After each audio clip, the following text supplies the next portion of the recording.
বাংলাদেশে এবং বাংলাদেশের বাইরে পৃথিবীর বিভিন্ন প্রান্তে যে যেখান থেকে চ্যানেলে দেখছেন আপনাদের সকলকে সাদর আমন্ত্রণ তৃতীয় মাত্রা দেখবার জন্য। আমাদের প্রত্যেকের জীবনেই সংকট আছে, রাষ্ট্রীয় জীবনও সংকট আছে এবং গোটা বিশ্বজুড়েই নানা কারণে নানা অস্থিরতা আছে। কিন্তু যে অস্থিরতা আমাদের প্রত্যেককে স্পর্শ করছে অন্তত মানবিকতার বিবেচনায়, সেটা হচ্ছে মধ্যপ্রাচ্যের পরিস্থিতি। এবং এটা আজকে নতুন নয়। যারা টেলিভিশন সেটের সামনে বসে আছেন বা আমরা যারা এখানে কথা বলছি তাদের অনেকেরই ছোটোবেলা থেকেই বলা যেতে পারে এই অস্থিরতার সঙ্গে পরিচয়। এবং এই সমস্যার মধ্যপ্রাচ্যের এই সংকট, বিশেষ করে ফিলিস্তিনের সংকট, ইসরায়েলের সঙ্গে তার যে দূরত্ব বা যে বৈরিতা, তার সমাধান কবে হবে সেটি নিয়ে গোটা বিশ্ব জুড়েই এক অনিশ্চয়তা রয়েছে। সাম্প্রতিককালে ইসরায়েল এবং ফিলিস্তিনের পরিস্থিতি, যুদ্ধাবস্থা এবং সেই সঙ্গে ইরানের জড়িয়ে পড়া গোটা বিশ্বকে আবার নতুন করে অস্থির করে তুলেছে এবং বিশ্বের বিভিন্ন প্রান্তে বিভিন্ন বিশ্ববিদ্যালয়ে এগুলো নিয়ে নানা ক্ষোভ বিক্ষোভ ছাত্রদের মধ্যেও পরিলক্ষিত হচ্ছে। এই বিষয় নিয়ে আলোচনার জন্য আমার সঙ্গে স্টুডিওতে রয়েছেন আমার ভাই বসা আছেন আন্তর্জাতিক সম্পর্কের বিশ্লেষক এবং শিক্ষক প্রফেসর ডক্টর আমেনা মহসিন, এবং আমার ডানে রয়েছেন আন্তর্জাতিক সম্পর্কের রিডার ডক্টর জাহিদুল ইসলাম খান। স্বাগত আপনাদের দুজনকে তৃতীয় মাত্রায়। প্রফেসর আমেনা মহসিনের আপনার কাছ থেকে শুনতে চাই যে মধ্যপ্রাচ্যের পরিস্থিতি, আপনি সর্বশেষ পরিস্থিতি যেটি সেটিকে কীভাবে দেখছেন, বিশ্লেষণ করুন। দেখুন, আপনাকে অনেক ধন্যবাদ। আপনি যখন প্রথমে বলছিলেন তখন আপনি একটা কথা বললেন যে আমাদেরকে বিভিন্নভাবে স্পর্শ করছে, এবং আপনি শব্দটা ব্যবহার করলেন মানবিকতা। মানবিকতা তো আছেই, ইট ইজ যখন একটা জায়গা অঞ্চলে গণহত্যা হয় এবং জেনোসাইড, সেটা তো অ্যাকচুয়ালি মানবতারই মৃত্যু, তাই না? সো সেই জায়গাটা তো আছে। তার চাইতে সেই জায়গাটাকে ধরেই আমি বলছি, তার চাইতে আমরা যদি দেখি একটা অর্থনৈতিক যে সংকটের দিকে পৃথিবীটাকে ঠেলে দেওয়া হচ্ছে এবং পুরো পৃথিবীতে একটা যুদ্ধ অবস্থার দিকে ঠেলে দেওয়া হচ্ছে। আপনি দেখেন, আপনি অনিশ্চয়তার শব্দটা ব্যবহার করছিলেন। এটা শুধু আমরা আশা করেছিলাম, অন্তত আমি আশা করেছিলাম যে কোভিডের পরে হয়তো আমরা একটা মানবীয় বা মানবিক পৃথিবীর দিকে এগিয়ে যাব, কারণ দ্যাট ওয়াজ আ বিগ জল ফর আস। কিন্তু সেটা হলো না। এবং আপনি যদি গত 2 বছর লক্ষ্য করেন তাহলে আমরা দেখব যে গত 2 বছর ধরেই কিন্তু আমরা দেখছি ইউক্রেন যুদ্ধ চলছে, আমরা দেখছি এখন যেটা হচ্ছে প্যালেস্টিনে, যেটা হচ্ছে গাজাতে, যেটা হচ্ছে, এবং এই যে পুরো জিনিসটার মধ্যে এবং সবচেয়ে যেই জায়গাটাতে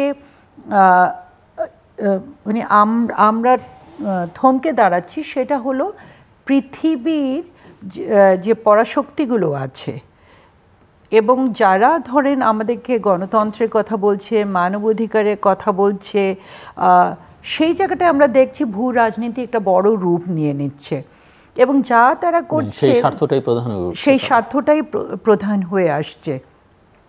এবং আমরা এর মধ্যে দেখলাম ইরানের জড়িয়ে যাওয়া, এবং ইরানকে ইনফ্যাক্ট প্রভোক করা হলো এটার মধ্যে জড়িয়ে যেতে, তাই না? সেখানে তারপরে আমরা এখন শুনছি যে সোমবারেই সৌদি আরবে একটা পিস কনফারেন্স হবে। সেই জায়গাটাতে আমাদের দেখার থাকবে যে কি হবে না হবে, সেটা বিশ্লেষণ হয়তো আমরা পরবর্তীতে যাব। কিন্তু আমি একটা জায়গাটাতে বলবো, আমি খুব আমি আশার আলো দেখছি, সেটা হলো এই যে বিশ্ব জনমত যে তৈরি হয়েছে, মানুষের মধ্যে যে এই গণহত্যার বিরুদ্ধে কথা বলা। এবং আমরা মার্কিন যুক্তরাষ্ট্রে যেটা খেয়াল করলাম যে ছাত্রীরা যেভাবে বের হয়ে আসলো ক্যাম্পাস থেকে এবং তারা এটা প্রতিবাদ করছে সোচ্চার, এবং তাদের মধ্যে কিন্তু অনেক জুসরাও আছে, এমন না। এবং বাইডেন সরকার যেটা বলার চেষ্টা করছে যে এটা অ্যান্টিসেমিটিজম হচ্ছে, সেই নামে তারা ধরেন এখানে পুলিশ মোতায়েন করছে। এটা যখন উনি বলছিলেন, সামহাও আমার ওই যে ব্ল্যাক লাইফ ম্যাটার্স ওই আন্দোলনটার কথা মনে হচ্ছিল, যে তাহলে উনি অ্যান্টিসেমিটিজমের কথা বলছেন, ওনারা যে পৃথিবীব্যাপী ইসলামোফোবিয়া ছড়িয়ে দিলেন। সো এই জায়গাগুলো আপনি দেখেন পৃথিবীটাকে বিভাজিত হয়ে যাচ্ছে ধর্মের নামে, গোষ্ঠীর নামে। এবং একটা জিনিস বলি, আমি শেষ করছি, উনি বলবেন, একটা টার্গেটেড, হয়তো আমি ভুলে যেতে পারি পরবর্তীতে, তাই কথাটা বলছি, টার্গেটেডভাবে নারী ও শিশুদেরকে হত্যা করা হচ্ছে, অত্যাচার করা হচ্ছে। নারীদেরকে করা হচ্ছে, আমরা জানি কেন করা হচ্ছে, সেটা ধরেন একটা জাতির বাহক, জাতিটাকে ধ্বংস করা। শিশুদেরকে হত্যা করা হচ্ছে যেন ভবিষ্যতে একটা জাতি বিলুপ্ত হয়ে যায়। এবং আমি এরকম একটা স্টেটমেন্টও দেখেছি, ঠিক এই মুহূর্তে নামটা মনে পড়ছে না, সে লোকের স্টেটমেন্ট ছিল যে আমাদের অনেক আগেই যারা প্যালেস্টিনিয়ান 10 বছরের নিচে আছে তাদেরকে হত্যা করে ফেলা উচিত ছিল, তাহলে হামাস তৈরি হতো না। আপনি চিন্তা করেন যে কী ধরনের একটা মানসিকতা নিয়ে তারা এগোচ্ছে, একটা সম্পূর্ণভাবে একটা জাতিকে ধ্বংস করা এবং পুরো পৃথিবীকে একটা যুদ্ধের অবস্থায় নিয়ে যাওয়া। অফকোর্স এটার মধ্যে তো ধরেন মার্কিন যুক্তরাষ্ট্রের যেটা তাদের মিলিটারি ইন্ডাস্ট্রিয়াল কমপ্লেক্স সেটা আছে, ইউরোপের ব্যাপারগুলো আছে।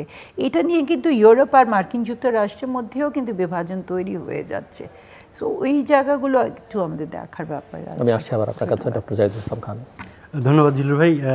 প্রফেসর আমেনা মহসিন ম্যাম যেই প্রসঙ্গটা, যে প্রিমাইসটা দিয়ে শুরু করলেন, আমি সেখান থেকেই সেটা রেশ ধরে বলছি। সত্যি আমরা বেশ কিছুদিন যাবতই দেখছি যে যারা পরাশক্তি অথবা যাদেরকে আমরা বাংলায় অনেক সময় মোড়ল বলে থাকি, তারা একটা ভ্যালু বেসড ডিপ্লোমেসির কথা বলে এবং সেখানে মানবাধিকার অথবা ডেমোক্রেসি এইসব কথা আসে এবং সেই ভ্যালু বেসড ডিপ্লোমেসিটার একটা বিপরীত রূপ এখানে দেখা যাচ্ছে। বাট যেহেতু আমি কিছুটা মিলিটারির সাথে জড়িত, আমি ডিসকাশনটা কিছুটা মিলিটারি ডাইমেনশন থেকে শুরু করে তারপরে পলিটিক্যাল অথবা জিওপলিটিক্যাল অ্যানালিসিস, যেটা আসল জায়গাটা, সেখানটায় যাচ্ছি। এই নতুন যেই স্পেল অফ হস্টিলিটি যেটা শুরু হলো, এটা কিন্তু প্রথমে এই পহেলা এপ্রিলে ইসরায়েলের যে অ্যাটাকটা ছিল দামেস্কাসে ইরানের কনসুলেটে, সেটা দিয়ে, এবং ওটা হওয়ার পরে ওখানে 7 জনের মতো তাদের ইরানিয়ান রিভলিউশনারি গার্ড কোরের সদস্যরা মারা যাওয়ার পরে ইরান বলল যে তারা এটার প্রতিশোধ দিবে এবং এরপরে তারা 10 দিন একটা মাইন্ড গেম খেললো যে কবে নিবে, কিভাবে নিবে সেটা আর বললো না, বাট নিবে এটা বলল।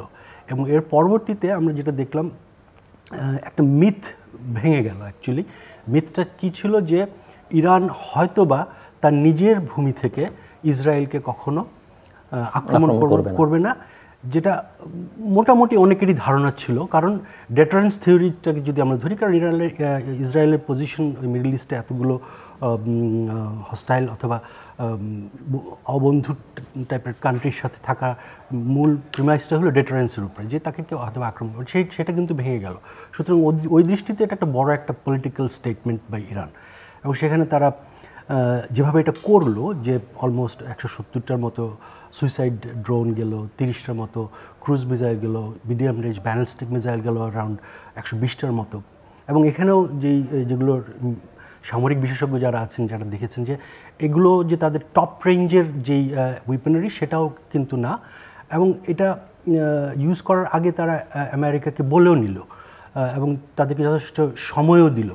এবং সেটার ফলশ্রুতিতে অথবা ইসরায়েলের যেই এয়ার ডিফেন্স ক্যাপাবিলিটি আছে, সেটার সামর্থ্যের জন্যই এটার অলমোস্ট 90%-এর মতো অ্যাটাক, যেটা এই ড্রোনস এবং ক্রুজ মিসাইলগুলো অথবা ব্যালিস্টিক মিসাইলগুলো সেরকমভাবে ইফেক্টিভ কোনো কাজ করতে পারলো না। বাট এটা তো মিলিটারি একটা ব্যাপার, শুধুমাত্র দুটো। ইরান যে 300 ড্রোন ওরা মানে ওটাকে ওরা 300 করতে চেয়েছে না, তাদের ড্রোন ছিল জায়গা মর্তে করতে চেয়েছে না, সেটাই বলছি যে অ্যাকচুয়ালি এয়ার ডিফেন্সের দিকে, যেটা এয়ার ডিফেন্সের মিলিটারি প্ল্যানারদের যেটা মেইন ব্যাপার থাকে, যে এটা মিলিটারি প্ল্যানিংয়ের মধ্যে প্রথমে if you have a strong air defence system, তাহলে আপনি ওটাকে স্যাচুরেট করবেন। স্যাচুরেট করার পরে তারপরে আপনি নির্দিষ্ট যেই জায়গাগুলোতে আপনি হিট করতে চান সেই জায়গাটা হিট করবেন। সেটা তারা করেছে। তারা তাদের ভাষ্য অনুযায়ী দুটো টার্গেট ছিল, একটা গোলান হাইটসে যেখানে তারা গোয়েন্দা নজরদারির একটা বেজ আছে, আর একটা নাভাতিম এয়ার বেজ যেখান থেকে F-35 উড়ে গিয়ে ওই দামেস্কাসে অ্যাটাক করেছিল। তো ওই দুটো জায়গায় কিন্তু তারা ঠিকই হিট করতে পেরেছে এবং সেটা করেছে তার ওই যে ক্রুজ মিসাইলের যে 30টা ক্রুজ মিসাইল ছিল পাভে বলে, যেটা এটার রেঞ্জও যথেষ্ট 1000 মাইলেরও বেশি। তো বাট এটা তো মিলিটারি একটা ডাইমেনশন, বাট এটার একটা পলিটিক্যাল স্টেটমেন্ট দাঁড়ালো, যেটা প্রথমেই আমার অ্যানালিসিস অথবা আমার বক্তব্য, আমি যেটা মনে করি সেটা হলো, প্রথম যে কাজটা হয়েছে সেটা হলো অ্যাকচুয়ালি এটা পৃথিবীর যেই দৃষ্টিটা ছিল গাজার দিকে, ওখানে যে অ্যাট্রসিটি যেটা আমি মহসিন ম্যাম বললেন যে, এবং আমি জাস্ট যদি ফ্যাক্টসটা বলি যে ফ্যাটালিটি অফ দি মানে প্যালেস্টিনিয়ান সাইডের ফ্যাটালিটি এ পর্যন্ত 34,356 জন মানুষ মারা গেছে, এবং এর মধ্যে যেটা বলছিলেন 14,500 চিলড্রেন শিশু এবং 8,400 জন মহিলা আছেন। এটা শুধুমাত্র গাজাতে, যেটা উইচ ইজ অ্যাডমিনিস্ট্রেড বাই হামাস, এবং ওয়েস্ট ব্যাংক যেটা ফাতা অথবা পিএলওর অ্যাডমিনিস্ট্রেড, সেখানেও মারা গেছে 489 জন মানুষ, এবং মোর দেন তাদের মধ্যে আরও 124 জনের মতো বাচ্চা ছেলে শিশু রয়েছে। তার মানে ওই দিকখান থেকে দৃষ্টিটা, এটা কনফ্লিক্টটা ইরান এবং ইসরায়েলের মধ্যে এই ধরনের একটা জায়গায় পৌঁছানোর একটা চেষ্টা, এটা হলো প্রথম একটা কনসিকুয়েন্স। আরেকটা হলো যেটা আমরা যদি জাতিসংঘের দিকে তাকাই, জাতিসংঘ যদিও তেমন কোনো কিছু রেজলিউশন আনেনি, এবং এই ব্যাপারে আমি একটা ছোট্ট একটা অবজারভেশন আছে রিসেন্টলি যেটা ঘটেছে নিরাপত্তা কাউন্সিলে, যেটা হ্যাঁ ওটার ব্যাপারে আসছি। বাট জাতিসংঘের যতগুলো সাধারণ পরিষদ হোক এবং ইমার্জেন্সি স্পেশাল সেশন হোক, সিকিউরিটি কাউন্সিল বাদে সবগুলোতেই যত প্যালেস্টিনিয়ান সংক্রান্ত যত রকম রেজলিউশন আছে সবগুলোতেই কিন্তু মেজরিটি দেশ পৃথিবীর এটা সবসময় প্যালেস্টাইনের পক্ষ ছিল। বাট একই সাথে যদি আপনি ইরান রিলেটেড রেজলিউশন দেখেন, সেখানে কিন্তু ওরকম মেজরিটি নেই। শুধু ইম্পর্টেন্ট শুধু যদি 2023-এর স্ট্যাটিস্টিক্সটা আমি নিয়ে এসেছিলাম, সেখানে হলো যে 78তম সেশন যেটা এখন চলছে এখানে, এবং 10 নম্বর ইমার্জেন্সি স্পেশাল সেশন যেটা রিকনভিন করা হয়েছে। এই ইমার্জেন্সি স্পেশাল সেশনটা শুধুমাত্র অকুপাইড প্যালেস্টিনিয়ান এবং এদের জন্য, এটা অনেক আগেই স্টাবলিশ করা হয়েছিল, মাঝখানে বন্ধ ছিল, এখন রিকনভিন হয়েছে বিকজ গাজার যুদ্ধ শুরু হওয়ার পরে। এই দুটো মিলে 13টা রেজলিউশন এখানে এসছে, এবং 13টাই মেজরিটিতে পাস হয়েছে, এবং সবগুলোতে বাংলাদেশ ইয়েস ভোট দিয়েছে। শুধুমাত্র one of the most consistent negative votes on this is from the United States of America, except one, যেটা তারা অ্যাবস্টেইন করেছিল। বাট এখন আমরা জানি যে সাধারণ পরিষদের রেজলিউশনগুলো বাইন্ডিং না। যেটা খুব একটা গুরুত্বপূর্ণ জিনিস হতে পারতো আমার মতে, সেটা হলো অনেক বছর পরে প্যালেস্টাইনকে রাষ্ট্র হিসাবে অন্তর্ভুক্ত করার একটা রেজলিউশন এসেছিল নিরাপত্তা পরিষদে। এবং মজার ব্যাপার হলো এই 15 সদস্যের যে নিরাপত্তা পরিষদ, 5 জন পার্মানেন্ট মেম্বার সহ, এখানে 12 জনই এটার পক্ষে ভোট দিয়েছে। আমেরিকা যেহেতু পার্মানেন্ট মেম্বার, তারা ভেটো দিয়েছে। শুধুমাত্র সুইজারল্যান্ড এবং যুক্তরাজ্য, ইউকে যেটা, তারা এটা অ্যাবস্টেইন করেছে। ইভেন সাউথ কোরিয়া, ফ্রান্স, যারা নাকি আমেরিকার মিত্র হিসেবে আছে, তারাও কিন্তু এটাতে ইয়েস ভোট দিয়েছে। যদি আমেরিকা এই মুহূর্তে এই রেজলিউশনটাকে পাশ করে, এটা কিন্তু জাতিসংঘের সিকিউরিটি কাউন্সিলে এসছে, জেনারেল অ্যাসেম্বলির রিকমেন্ডেশনে ওখান থেকে পাশ হয়ে এসছে, যদি এটা করতো, তাহলে এই যে একটা কনফ্লিক্টটা যে একটা এসকেলেটরি মোডে আছে, সেটাকে কিন্তু একটা কন্ট্রোল করার একটা টুল হিসেবে, ইনস্ট্রুমেন্ট হিসেবে এটা পাওয়া যেত। এটা আমার কাছে মনে হচ্ছে একটা হিস্টোরিক মিস্টেক অথবা হিস্টোরিক অ্যাবারেশন বলতে পারেন, যে এটা করলে হয়তো বা আমরা দেখতাম যে আমেরিকা আরও পপুলার হয়ে যেত, অ্যাটলিস্ট তাদের ডিলিজেন্স এবং তারা আন্তর্জাতিক সম্পর্কে যে ভ্যালু বেসড ডিপ্লোমেসির কথা বলে, সেখানে তাদের এই এভিডেন্সটা কাজে লাগতো। কেন বলছি এটা? কারণ ওই যে আবার প্রফেসর আমিনা মহসিন যে কথাটা বললেন, যে ওদের বিভিন্ন বিশ্ববিদ্যালয় এবং নামকরা আইভি লিগের বিশ্ববিদ্যালয়, যেখানে ওখানে রীতিমতো ক্যাম্পিং হচ্ছে, বার্নি স্যান্ডার্সের মতো লোক বক্তব্য দিচ্ছে। তার মানে একটা পপুলার আন্ডারস্ট্যান্ডিং এসছে যে প্যালেস্টাইনের একটা রাষ্ট্র হিসেবে স্বীকৃতি দেওয়ার একটা ম্যাচিওর একটা জনমত ওইসব দেশেও হচ্ছে apart from this.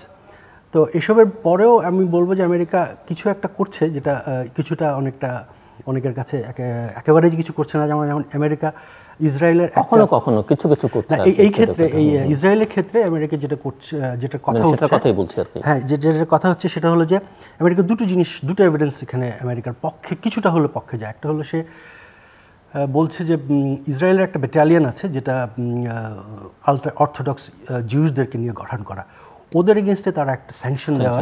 But that is not fighting against the Hamas. They conducted, মানে তাদের ভিডিওগুলো চলে আসছে যে তারা কী কাজ করেছে এই ব্যাটালিয়নটা। এবং বাট রিসেন্টলি আমি দেখে আসলাম যে আজকে হেরাল্ডসের ইসরায়েলি যে জার্নাল, ইসরায়েল যে পত্রিকা আছে, অ্যান্থনি ব্লিংকেন বলেছে যে ওটাতে আমি যদি স্যাংশন দেইও, তাতেও ওটা আমরা রিভিউ করছি, বাট তাতেও ইসরায়েলকে সাপোর্ট করার কোনো কমতি হবে না। এটা ধরেন তার মানে ধরে নেওয়া হচ্ছে যে এটা হয়তো কনসিডারেশন আছে অথবা পরবর্তীতে আসবে। তো এই জায়গাগুলোতে হয়তোবা আমাদের কিছুটা যতটুকু স্বস্তি পাওয়া দরকার সেটুকু সম্ভব হচ্ছে না, বিকজ আলটিমেট যেই জিনিসটা করার দরকার যে একটা দুটো রাষ্ট্র সমন্বয়ে ওখানে দুটো রাষ্ট্রকে সমান অধিকারে করার যেই আন্তর্জাতিক যে প্রেশারটা আছে, টু স্টেট সলিউশনের যেই ডাইরেকশনটায় আন্তর্জাতিক সম্প্রদায় চাচ্ছে, সেটাতে কিন্তু আমেরিকার সম্মতি এখনও পাওয়া যাচ্ছে না, অ্যাটলিস্ট মাল্টিল্যাটারাল ইউএনের মাধ্যমে। আর থার্ড, ইসরায়েল তো আবার ইউএনকে তোয়াক্কাও করে না। হ্যাঁ, বাট এটা যদি এখানে যেই জিনিসটা হয়েছিল, দুটো জিনিস আছে, একটা হলো অন গ্রাউন্ডে কি হচ্ছে সেটা হলো, আরেকটা হলো লিগ্যাল এন্টিটি হিসেবে যদি প্যালেস্টাইন একটা স্টেট হয়ে যায় জাতিসংঘে, তাহলে একটা বিরাট রকম একটা লেজিটিমেসি চলে আসে, যে লেজিটিমেসিটা অন্যান্য দেশের বিভিন্ন রকমের বাইল্যাটারাল ইনিশিয়েটিভের মাধ্যমে অনেকে কিন্তু সেটাকে তাদেরকে স্ট্রেনথেন করতে পারে।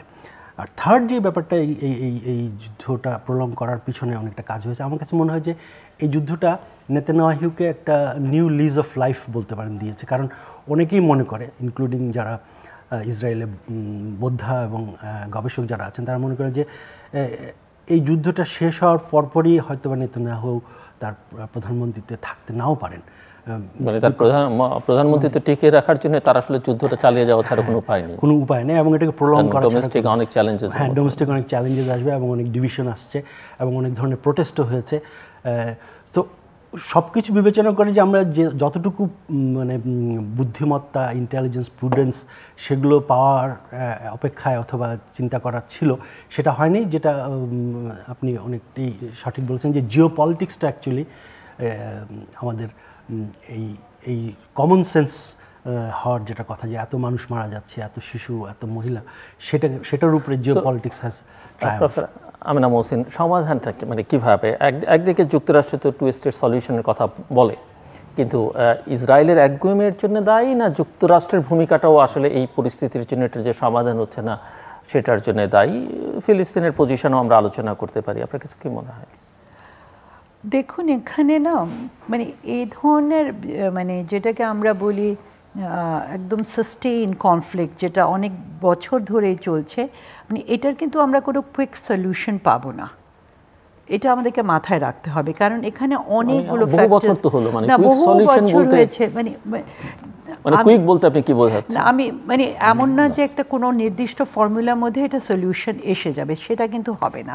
কিন্তু দেখেন, আমি একটুখানি ওনার মানে উনি যেটা বললেন যে মার্কিন যুক্তরাষ্ট্র স্যাংশনস দিয়েছে একটা আলট্রা অর্থোডক্স গ্রুপকে, হ্যাঁ সেটা ইসরায়েলে, দ্যাট ইজ কারেক্ট। বাট মার্কিন যুক্তরাষ্ট্র ওদেরকে প্রায় $90 billion or $60 billion military aid ও ফিনান্সিয়াল এইডও দিয়েছে, and that military aid is coming back to মার্কিন যুক্তরাষ্ট্র, কারণ ওই টাকা দিয়ে তো তারা কিনবে। সো দেখেন আপনি, যে বলছি জিনিসটা, যে মার্কিন যুক্তরাষ্ট্র কিন্তু নিজস্ব ভীষণভাবে ইন্টারেস্ট আছে এই যুদ্ধটাকে জিয়ে রাখার, কন্টিনিউ করা। এখন দেখেন এই যে সৌদি আরব যেটা একটা পিস ডেকেছে না, সে কনফারেন্স ডেকেছে সোমবারে হওয়ার কথা, সেখানে কিন্তু ইসরায়েল কিংবা হামাস এদের কাউকে ডাকা হয়নি।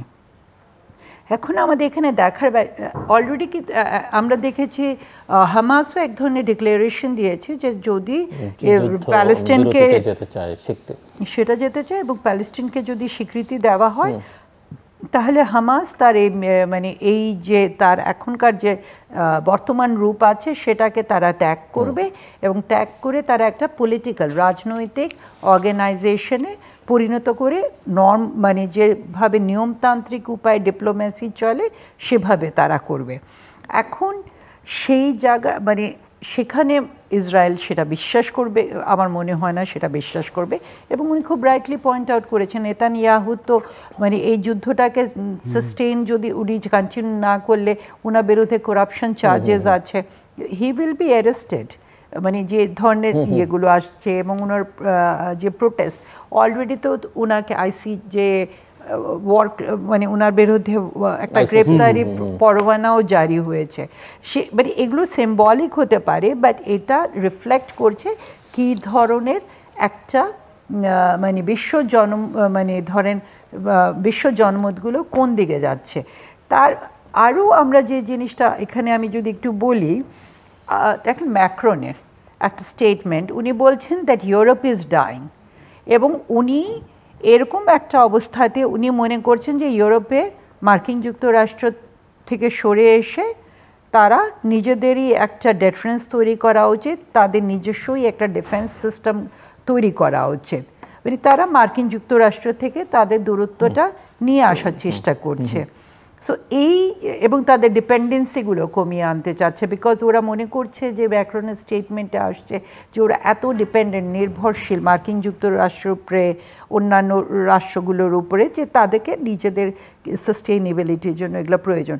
সো আমরা যদি সার্বিক পরিস্থিতি দেখি, আমি প্রথমেই যে কথাটা বলছিলাম দ্যাট এখানে পুরো বিশ্ব রাজনীতিটাকে কিন্তু একটা আমি জানি না প্যারাডাইম শিফটটা হবে কি না, বাট একটা ধাক্কা লাগছে যেখানে ইউরোপ নিজের ইন্ডিপেন্ডেন্সটা অ্যাসার্ট করছে। ইউরোপ যেখানে সে বলছে, দেখেন ইউরোপের সাথে কিন্তু মার্কিন যুক্তরাষ্ট্রের ইউরোপ কিন্তু পুরো মার্কিন যুক্তরাষ্ট্রের মিলিটারি সিকিউরিটির একটা আমব্রেলার মধ্যে আছে। সেখানে যখন ম্যাক্রন বলে যে তার ইউরোপের নিজস্ব একটা ডিফেন্স ডিটারেন্স তাদের তৈরি করা উচিত, অ্যান্ড তারপরে আমরা দেখছি এরই মধ্যে অ্যান্টনি ব্লিংকেন চীন সফরে গেলেন।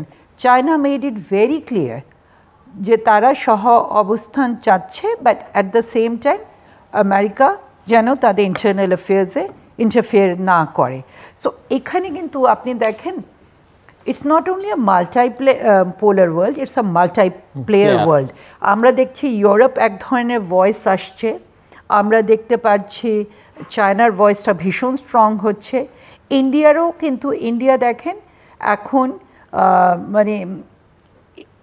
মানে আমরা যেই সক্ষতাটা দেখছিলাম সেখান থেকে তার ঘনিষ্ঠ বন্ধু, কিন্তু ইসরায়েলেও কিন্তু মানে এই এতদিন মানে আমরা দেখছি সেখানেও কিন্তু তার একটা ক্রিটিক্যাল স্ট্যান্ড নিচ্ছে।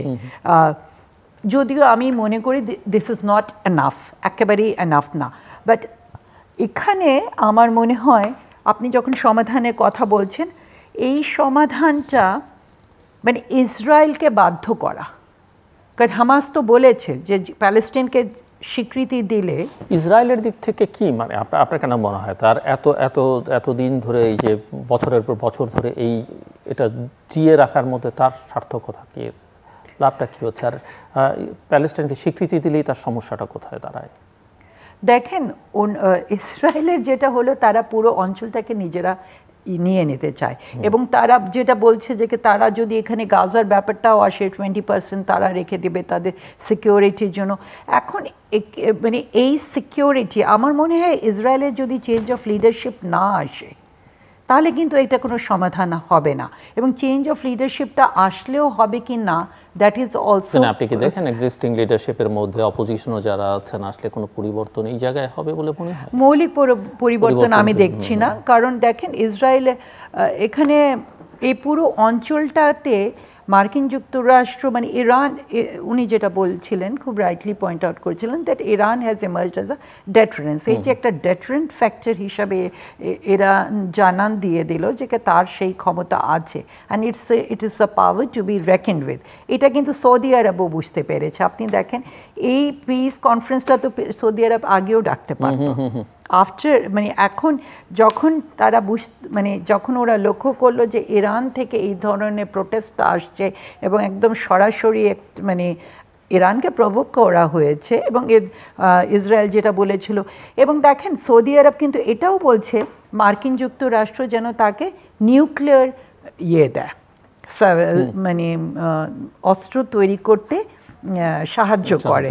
সো সৌদি আমরা মানে এই জন্য বলছি যে সমাধানটা মানে অনেকে বলে উনি তো আর্মড ফোর্সেসের লোক, ওনারা মনে করেন ব্যালেন্স অফ পাওয়ার যদি থাকে তাহলে কিন্তু অনেকটা, এখন তো আপনি এদিকে এসে গেছেন হয়তো আমি রিয়েলিস্টরা এটা বিশ্বাস করি, হ্যাঁ রিয়েলিস্টরা মানে আমি কনস্ট্রাকটিভিস্ট। হ্যাঁ কনস্ট্রাকটিভিস্ট হলে তার তো ভিন্ন একটা ইয়ে থাকবে সেখানে, মানে আমি আপনাকে বলছি না, আমি এমনি বলছি আর কি যে রিয়ালিজম যাতে সেখানে তো ধরেন বাস্তববাদীরা সেটাই মনে করে যে একটা ক্ষমতার ভারসাম্য, কিন্তু ক্ষমতা ভারসাম্য কখনো হয় না।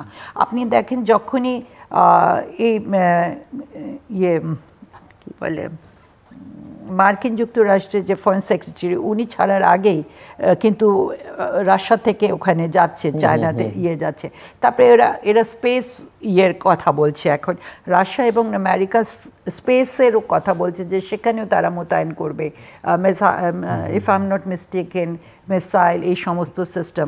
সো আমি যে প্রথমে এই কথাটা আমি পয়েন্ট আউট করেছিলাম যে পুরো পৃথিবী মনে হচ্ছে কি একটা যুদ্ধ পরিবেশ। এবং এই যে দেখেন আজকে বাংলাদেশ পুরো দক্ষিণ এশিয়া পুড়ে যাচ্ছে, এই যে temperature, it is not a normal temperature. এই ইনভেস্টমেন্টগুলো তো এদিকেও তো হতে পারতো, তাই না? কিন্তু আমরা দেখছি অস্ত্র এটা কার স্বার্থে কাজটা আসছে? এটা মার্কিন যুক্তরাষ্ট্রের স্বার্থে আসছে, তাদের মিলিটারি ইন্ডাস্ট্রিয়াল কমপ্লেক্সের জন্য আসতেছে। এবং আপনি যদি আমি এখানে ইসরায়েলকে এবং মার্কিন যুক্তরাষ্ট্রে এই অঞ্চলে তাদের যে আধিপত্য সেটাকে বজায় রাখার জন্য তাদের ইসরায়েলের প্রয়োজন। কিন্তু মানে লং টার্ম আমরা যদি একটা পার্সপেক্টিভ নিই, it's a very myopic vision. কিন্তু যা আমি খুবই মানে চাইবো যে মার্কিন জনগণ যেন জেগে ওঠে, ছাত্ররা তো জেগেছে, কারণ লং টার্ম আপনি যদি ডোনাল্ড ট্রাম্পও যদি ওখানে আসে, ডোনাল্ড ট্রাম্পেরও আমরা স্টেটমেন্ট দেখছি যে উনি খুব মানে আমরা ওনাকে আগেও দেখেছি, এখনও ওনার স্টেটমেন্টগুলো একেবারে অন্য ধরনের। এবং সেই জায়গাগুলোতে আমি যেটা বলছিলাম যে পৃথিবীকে ধর্ম মানে আমাদের মতো দেশকে বলা হয় আমরা ধর্মভিত্তিক রাজনীতি করি, আমরা ধর্মের মানে অনেক কিছুই বলা হয়, কিন্তু এখানে আমরা দেখছি পুরো পৃথিবীকে ভাগ করে দেওয়া হচ্ছে অন ভেরি কমিউনাল লাইন্স। আপনি যখন বলছেন যে কি হ্যাঁ মার্কিন যুক্তরাষ্ট্রে অ্যান্টিসেমিটিজম বাড়ছে because of these protest, so তার বহু আগে আপনি ইসলামোফোবিয়া তৈরি করে দিয়েছেন, তাই না? এবং আমার মানে মুসলমানদেরকে আপনি টেরোরিস্ট বানিয়ে দিয়েছেন। এগুলো তো হয়েছে, আমরা তো নিজের চোখে দেখেছি। আপনি আফগানিস্তানে কি হলো, সিরিয়া, লেবানন, ইরাক, একটার পর একটা দেশ ধ্বংস হয়েছে। এখন যেটা ইসরায়েল বলছে রাফাতে অ্যাটাক করবে, ক্যান ইউ ইম্যাজিন? এটা কী ধরনের একটা পরিস্থিতিতে আমরা আছি না? সো সেখানে ইউএন জাতিসংঘ লিটারালি আমার মনে হয় একেবারে অচল হয়ে গেছে, অসহায় অবস্থায়। সো সেখানে মানে সমাধানটা আমি খুব একটা দেখছি না, আনলেস ওই টু নেশন থিওরিটা আসুক, টু নেশন সলিউশনটা আসুক, আদারওয়াইজ এটা that would be the first step. Doctor Khan, ধন্যবাদ। আমি আসলে ম্যাডাম যেটা বলছিলেন সেখান থেকে শুরু করছি। আসলে দুনিয়াটাকে মানে স্ট্রাকচারালি যদি জিওপলিটিক্সটাকে দেখা হয় তাহলে তিনটা বিভিন্ন লেন্স আছে। একটা লেন্স রিয়েলিস্ট লেন্স, যেটা নাকি মোস্ট প্রিভেলেন্ট। এটার মধ্যে খুব নাম করা স্কলার জন মিরশাইমার, যার কথাবার্তা আমরা অনেক সময় শুনি। আগে ছিলেন বেশ আগে আরও ক্যানেথ ওয়ালসের মতো লোকজন ছিলেন।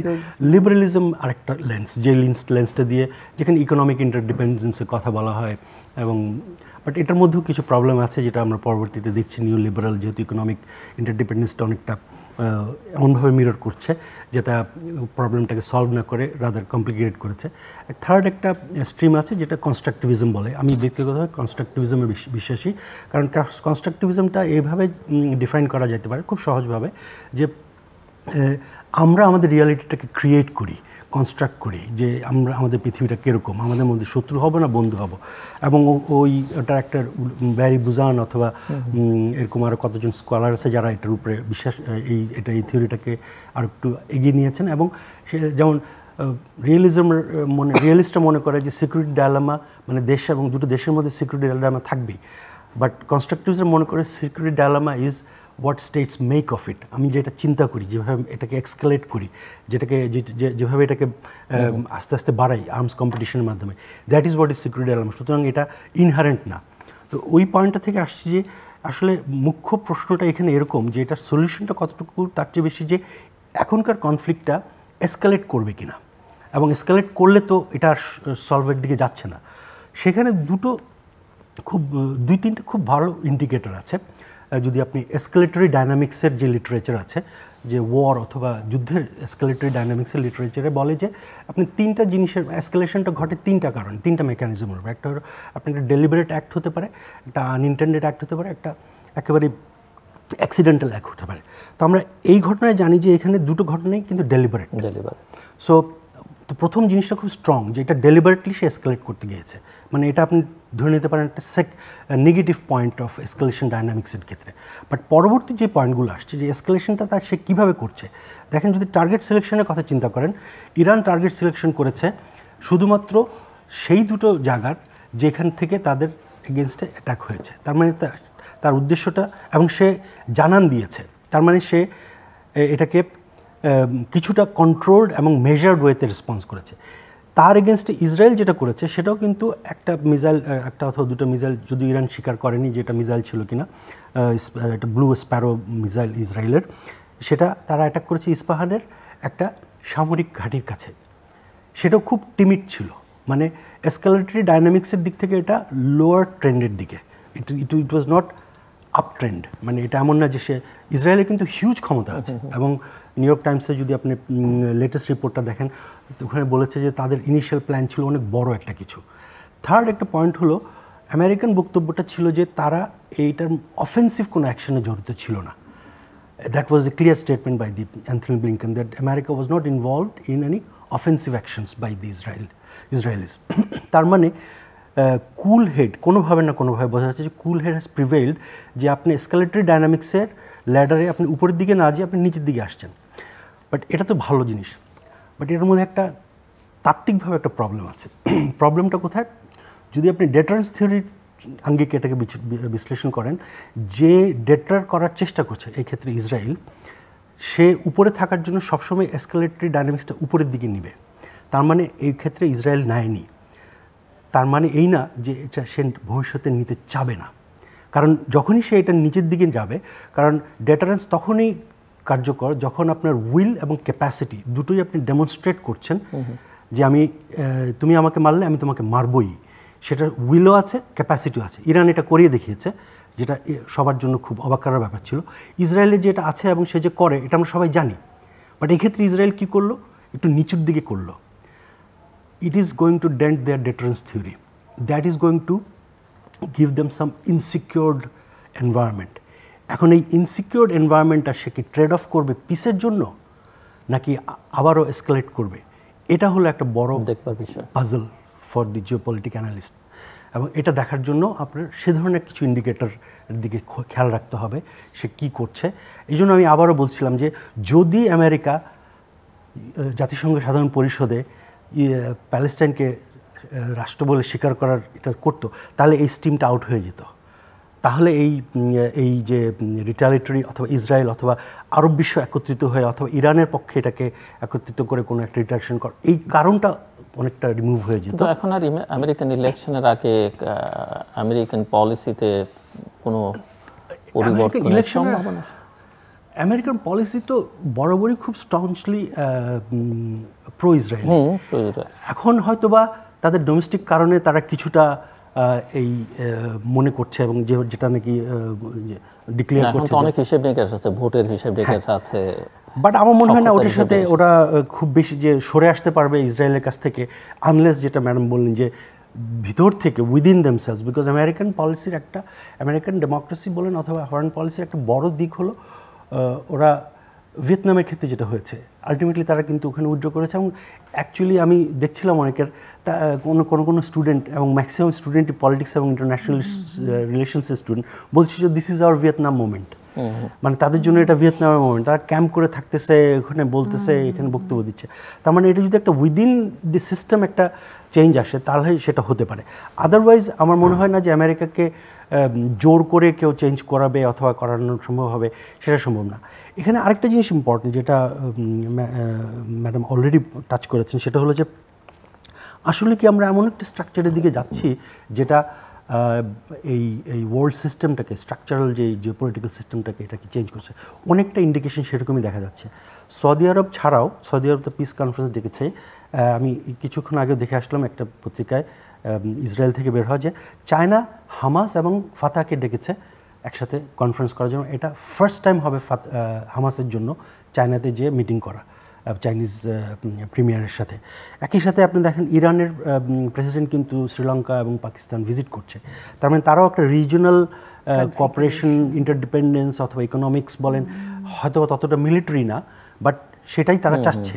তার মানে একটা বলয় যে ছিল, যে এক একজন এক এক রকমের বলয় যে আমরা অনেকটা অভ্যস্ত হয়ে গিয়েছিলাম, সেটার বাইরে একটা বলয় অথবা একটা ওয়ার্ল্ড অর্ডার তৈরি হচ্ছে, যেটা অনেক রিসার্চার অথবা এক একজন এক একভাবে বলছেন। কেউ বলছেন এটা world is emerging as a fuzzy bifurcation, যেখানে দুটো পোল আছে ঠিক, বাট এখানে কে কার সাথে বলছিলেন যে মাল্টিপোলার না, এখন মাল্টিপ্লেয়ার। মাল্টিপ্লেয়ার, এবং এখানে মাল্টিলেয়ার্ড মাল্টিপোলারিটি হচ্ছে। কারণ এখানে কোনো ক্ষেত্রে, কোনো ক্ষেত্রে সে তার সাথে সে ফর্মাল অ্যালায়েন্সে যাচ্ছে না, কোনো ক্ষেত্রে এজেন্ডা ভিত্তিক তাদের অ্যালায়েন্স হচ্ছে। এবং এই জিনিসটা দেখা দরকার যে এইটা রোল করতে করতে কোন জায়গায় যে সেটা স্টেবল হয়। কারণ এখানে ইউরোপেরও একটা রোলের ব্যাপার আছে, ফ্রান্সেরও একটা রোলের ব্যাপার আছে। ফ্রান্সের যথেষ্ট, কিন্তু ইউরোপ কি ইউনাইটেড মনে হয়? ইউনাইটেডের সবচেয়ে বড় টেস্ট তো হচ্ছে ইউক্রেনের ক্ষেত্রে, এবং সেটাও তো আরেকটা ইনফ্লেকশন পয়েন্টের মধ্যে এসে পৌঁছে গেছে বলে মনে হচ্ছে। এবং আপনি যদি রিয়েলিস্ট স্কুলে বিশ্বাস করেন তাহলে, যেটা কিছুদিন আগে মিশাইমারও বলছিলেন যে এটা ইনএভিটেবল যে এখানে হয়তো বা রাশিয়া জিতবে। যদি না জিতে তাহলে এখানে একটা নিউক্লিয়ার আর্মস অথবা, কারণ তখন তারা এটাকে এক্সিস্টেন্সিয়াল একটা ইস্যু মনে করবে। তো এবং যদিও আমেরিকার পক্ষ থেকে এখানে অনেক সাহায্য এবং দেওয়া হচ্ছে, বাট আমি যেটা মনে করি সেটা হলো যে এসব তো ধরেন কিছুটা তাত্ত্বিক কথা এবং কিছুটা এটার ম্যানিফেস্টেশন আছে। বাট যখন একটা দেশের লোক, ধরেন ইউক্রেনের লোক, যখন সে চাবে আমার দেশটা কারো দ্বারা অকুপাইড না হোক, স্বাধীন থাকুক, এটাকে কিন্তু আপনি, যেটা আমরা প্যালেস্টিনের ক্ষেত্রে দেখছি, শত প্রেশারের মাধ্যমে কিন্তু আপনি এটাকে আটকে রাখতে পারবেন না। এটা হয়তোবা সাময়িকভাবে কেউ রাখতে পারবে কতদিনের জন্য, বাট ওইটা একটা পরবর্তীতে একটা বিস্ফোরণের মতোই থাকবে তাদের জন্য। কোন জায়গাটা ধরবো না, ইউরোপের প্রসঙ্গটা আসছিল, আমি এটাও আপনার কাছে কিন্তু বুঝতে চাই যে ইউরোপকে আসলে এই জায়গাগুলোতে একসঙ্গে পাওয়া যাবে কি না বা দেখা যাবে কি না। এর মধ্যে আবার ইউক্রেনের ইস্যুটা উনি টানলেন, এবং মানে ইউরোপের মানে ঠিক ওই মানে ধরেন আমরা যদি ইউরোপকে ধরি, এক ধরনের একটা কনজারভেটিভ ট্রেন্ড তো আমরা ইউরোপে লক্ষ্য করছি, তাই না? সেটা আসছে। ওদের কতগুলো জায়গায় ওরা ইউনাইটেড থাকবে। ধরেন ইসরায়েলের ব্যাপারে তারা ইউনাইটেড থাকবে, but at the same time এই লেভেলের জেনোসাইড, মানে জেনোসাইডে তো কোনো মাত্রা থাকে না, মানে এখানে যে জেনোসাইড, সেইখানে সেখানে কিন্তু তাদের মধ্যে আপনি যেটা উনিও বলছিলেন যে সিকিউরিটি কাউন্সিলের রেজলিউশনটাতে কিন্তু except for Switzerland and United kingdom তাদের মানে তারা অ্যাবস্টেইন করেছে, ওরা কিন্তু সবাই সাপোর্ট দিয়েছে। সো এখানে একটা বিরাট জায়গা আছে দেখেন, যেখানে আপনি প্রথমে মানবিকতার কথা বলেছিলেন, সেই জায়গাটা কিন্তু একটা বড় জায়গা থেকে যায়। সো এখানে মানে এটা ইউরোপ ইউনাইটেড থাকবে, মানে সেটা আমি মনে করি যে they will remain united, but at the same time they will maybe এই ইসরায়েল আর প্যালেস্টাইনের এই ব্যাপারগুলোতে তাদের কিন্তু তাদের মধ্যে মানে ওরা তো অলরেডি চেয়েছিল যে it should be recognised as an independent state. So ওই জায়গাটাতে আমি মনে করি দ্যাট ওদের মার্কিন যুক্তরাষ্ট্রের সাথে যেটা দূরত্বটা বাড়বে, সেটা অলরেডি আমরা দেখতে পাচ্ছি যে অনেক ইস্যুসেই তাদের দূরত্বগুলো বাড়ছে। এবং একটা বড় জায়গা যেটা উনিও বলছিলেন আমিও বলছিলাম যে ডোমেস্টিক প্রেশারটা কিন্তু একটা বড় জায়গা কাজ করে। হ্যাঁ, আবার ডোমেস্টিক প্রেশার আছে, সাধারণ মানুষের প্রেশারটা তো আছে। এখন আমেরিকান সিস্টেমে ওই লবিগুলো কতটুকু মানে ঠিক ইলেকশনের আগে আমি কোনো ওদের কিন্তু ফান্ডামেন্টাল চেঞ্জ দেখবো আমার মনে হয় না, but America would try to, যেরকম দেখেন মানে কতটা একটা মানে একটা নির্মম ব্যাপার, it is such an irony যে এত মানে ইসরায়েলকে এত মিলিটারি এইড দিয়ে তারপরে বলছে তারা একটা হিউম্যানিটেরিয়ান করিডোর করবে, একটা পোর্ট মানে কী বলে টেম্পোরারি পোর্ট বেস করবে যেখান থেকে তাদেরকে হিউম্যানিটেরিয়ান এইড দেওয়া হবে। একসময় আমরা দেখেছি এয়ার ড্রপ করেছে খাবার, সেটা কিন্তু প্যালেস্টাইন তারা ওখানে মানবিকতা দেখাচ্ছে যে সিভিলিয়ানদের উপরে তোমরা এটা করতে পারো না, তোমরা হামাসের সঙ্গে যা খুশি তাই করো, ব্যাপারটা এরকম আর কি।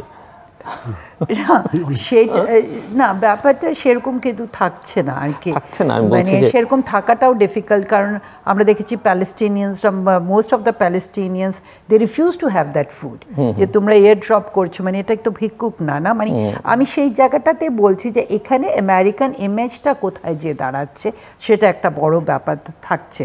এবং আমেরিকা যদি, এবং এখানে কিন্তু চায়না ইমার্জ করে যাচ্ছে অ্যাজ আ মানে মানে ধরেন চায়না হিসেবে যেটা বললেন উনি যে হামাসকে ডেকে নিয়ে যাচ্ছে, হ্যাঁ, এবং চায়না, এবং আমরা যদি ধরেন এই পুরো ইয়েটার মধ্যে কনফ্লিক্টের মধ্যে যদি আমরা লক্ষ্য করি চায়নার রোলটা যদি আমরা লক্ষ্য করি, দ্যাট ইজ আ ভেরি মানে ধরেন অনেকটা যেটা আমরা বলবো যে সে কিন্তু যখন ইরানও ইয়ে করেছিল কনসিলিয়েটরি না বা ব্রোকারিংও করেনি, কিন্তু এখন যেটা করছে চায়না ইজ ট্রাইং টু আপনি হামাস ওদেরকে নিয়ে আলোচনা করে, এবং এই যে ব্লিংকেন, অ্যান্টনি ব্লিংকেন যে গেলেন, maybe they have an understanding যে এখানে মানে ধরেন আমরা তো চীনে যে গেলেন, হ্যাঁ হ্যাঁ, ওখানে তো উনি ফরেন মিনিস্টারের সাথে দেখা করলেন না, চাইনিজ ফরেন মিনিস্টারের সাথে দেখা করলেন, এবং সেখানে তো they had a discussion. So এই ওখান থেকে তো উনি এদিকে ফ্লাই করছেন। সো এই সমস্ত কিছুকে যদি আমরা একটু মাথায় রাখি, ধরেন ইউরোপ ইউনাইটেড, দেখেন united they will be on certain issues, but একটা ডিফারেন্সিয়েটেড অ্যাপ্রোচ তো থাকবে, মানে এটা তো যে কোনো দেশেরই বহুমত এগুলো তো থাকবেই না। বাট ওই মানে হ্যাঁ, তারা ইসরায়েলকেও চাইবে, but at the same time আমরা দেখছি যে ইউরোপে এখন দে ডু বিলিভ দ্যাট ওখানে প্যালেস্টাইন স্টেটটা দরকার, এই অঞ্চলে প্যালেস্টাইন স্টেটের টাকে স্বীকৃতি দিতে হবে, না হলে এটার কোনো সাস্টেইনেবল বা ডিউরেবল সলিউশন হবে না।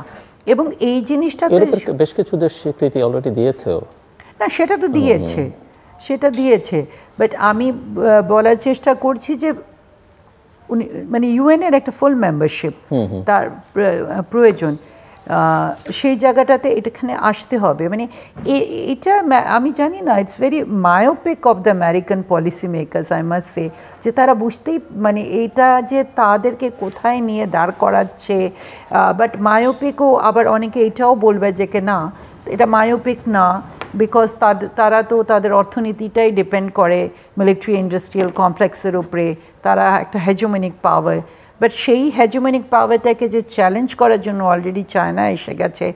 আর আমি যদি একটু মানে বলছি, এখানে যেরকম ট্রাম্প বলেছে যারা ডলারাইজেশন করতে চেয়েছে তাদের বিরুদ্ধে অ্যাকশন নেবে, তো ডলারাইজেশনের মধ্যে তো ইন্ডিয়া ছিল। সো মানে আপনি সবাইকে অ্যালিয়েনেট করে আপনি তো একদম বন্ধু শূন্য হয়ে যাবেন। সো আই গেস সেটা American policy makers they have to take into cognizance. So সমাধান আপনি কি মনে করেন কত বছর লাগতে পারে, নিকট ভবিষ্যতে দেখছেন না? আমরা যদি সমাধানটা করতে পারতাম তাহলে আমাদেরকে অবশ্যই নোবেল প্রাইজ পাওয়ার মতো একটা ব্যাপার হতো। বাট আমি যেই জায়গাগুলোতে আসতে চাচ্ছি, আমেরিকান পজিশন শিফট করা ছাড়া কোনো অবশ্যই মানে মেজর মেজর পাওয়ারের পজিশন শিফট হবে, অথবা গ্লোবাল অর্ডারের যেই হায়ারার্কিটা আছে সেটার একটা চেঞ্জ হতে হবে, যেটা কিছুটা ইন্ডিকেশন দেখা যাচ্ছে। বাট আমি 2-3টা পয়েন্টে আসতে চাচ্ছি। প্রথমে ওই যে ফাইনাল রাউন্ড, হ্যাঁ, ইউএন মেম্বারশিপের যে কথাটা বললেন, যেটা বাংলাদেশ, যেমন আমাদের ক্ষেত্রে যেটা হয়েছে, আমরা কিন্তু বাংলাদেশ 1974 সালে ইউএন মেম্বারশিপ পেয়েছে। তার আগে কিন্তু আমাদেরকে অনেক দেশ বায়োল্যাটারালি, ইভেন ইন্টারন্যাশনাল, ইভেন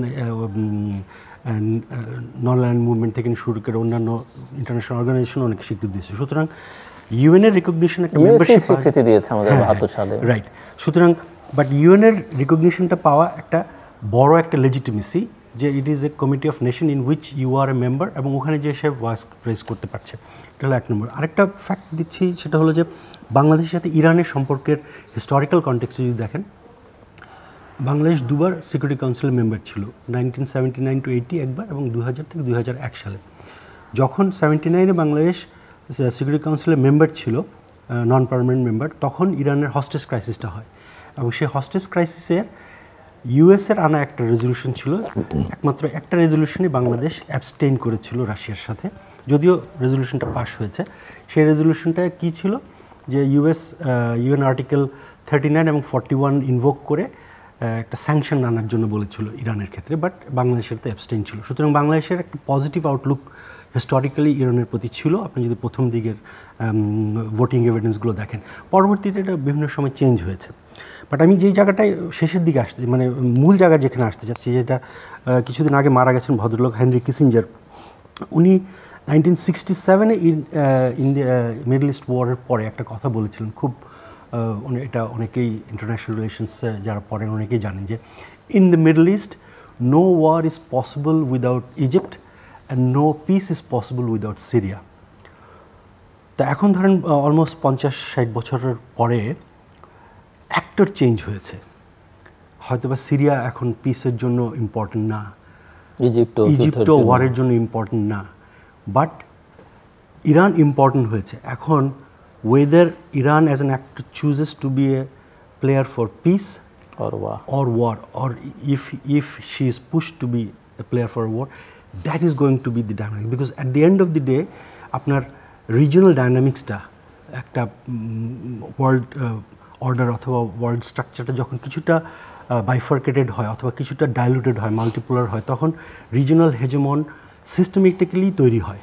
আমাদের রিজনের ক্ষেত্রেও আপনি দেখতে পারেন যে তাদের একটা রিজিওনাল হেজেমন তৈরি হওয়ার সম্ভাবনা দেখা দেয়। এটা থিওরিটিক্যালি তাই, প্র্যাকটিক্যালিও তাই। আপনি দুনিয়ার যে কোনো রিজনের দিকে তাকান, সেটা এই জিনিসগুলো পাওয়া যাবে। সো ওই হেজেমনটা অথবা ওই পাওয়ারফুল হেজেমন বলেন, হেজেমনটা নেগেটিভ শব্দ, বাট ওই পাওয়ারফুল অ্যাক্টরটা কি পিসের দিকে যাবে না ওয়ারের দিকে যাবে?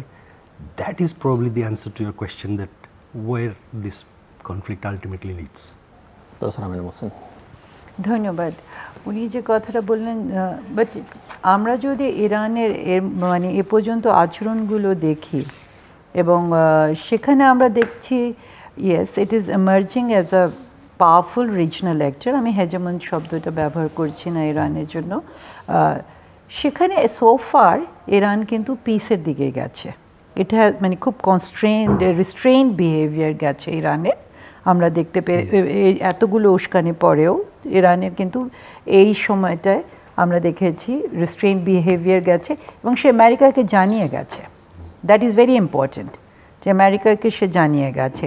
এবং আপনি দেখেন তারপরে ইরানে যে ধরনের ডেটারেন্স আছে, it's not flexing it's muscles, সেটা কিন্তু করছে না সেই জায়গা, বাট সেই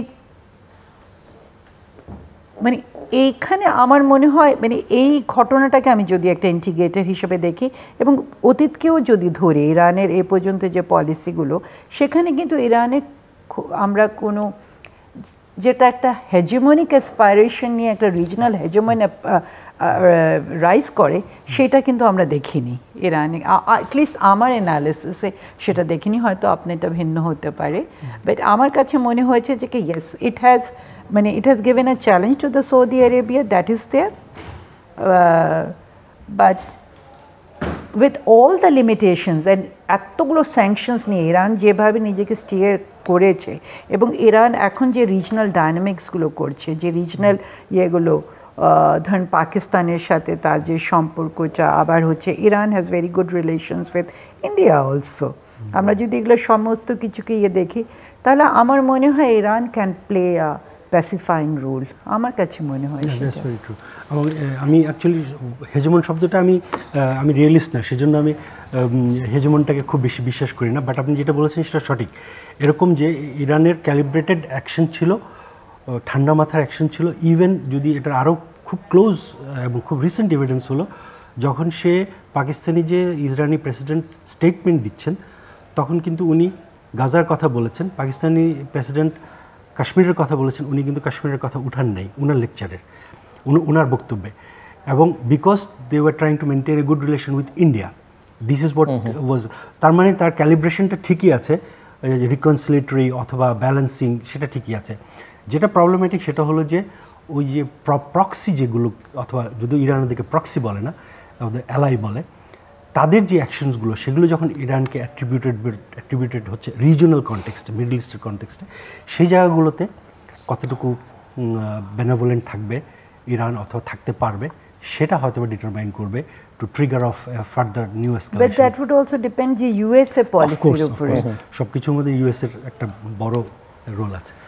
দর্শক, অনুষ্ঠানের শেষ প্রান্তে আমরা সামাজিক যোগাযোগ মাধ্যম ফেসবুক এবং টুইটারে তৃতীয় মাত্রা লাইভ স্ট্রিমিং হচ্ছে, আপনারা দেখতে পারেন। টেলিভিশনের পর্দায় দেখতে না পারলে যে কোনো সময় যে কোনো স্থান থেকে ইউটিউবে তৃতীয় মাত্রা চ্যানেলটি সাবস্ক্রাইব করে পর্ব বা পুরোনো পর্বগুলো আপনারা দেখতে পারেন। ডক্টর জাহিদুল ইসলাম খান এবং প্রফেসর ডক্টর আমিনুল হোসেন, অসংখ্য ধন্যবাদ এই আলোচনা নেওয়ার জন্য। দর্শক, বিশ্বজুড়ে একটা যুদ্ধ ভাব এবং অর্থনৈতিক সংকটের দিকে গোটা বিশ্ব এগিয়ে চলেছে, এবং এর জন্য যুদ্ধ, সেটা ইউক্রেনের বলি বা গাজার বলি, সবগুলোই তাই। এবং বিশ্বজুড়েই মানবতার মৃত্যু ঘটছে। বিশেষ করে গাজার পরিস্থিতির দিকে তাকালে, ইউক্রেনের দিকে তাকালেও সেটা মোটামুটিভাবে নিশ্চিত করে বলা যায়। এবং এখানে আশু কোনো সমাধান ওনারা দেখছেন আমার অতিথিরা। তবে পরিস্থিতি অনেকখানি আমূল বদলে যেতে পারে যদি যুক্তরাষ্ট্র তার অবস্থান পরিবর্তন করে, এবং সেটা সকলের প্রত্যাশা। এবং এই বিষয়ে দাবিটা, ক্ষোভটা যুক্তরাষ্ট্রের ভেতর থেকে উঠছে, সেটা অনেকটা আশার কথা। দর্শক মণ্ডলী, আমাদের সঙ্গে থাকবার জন্য অসংখ্য ধন্যবাদ। আপনাদের সবার জন্য শুভকামনা।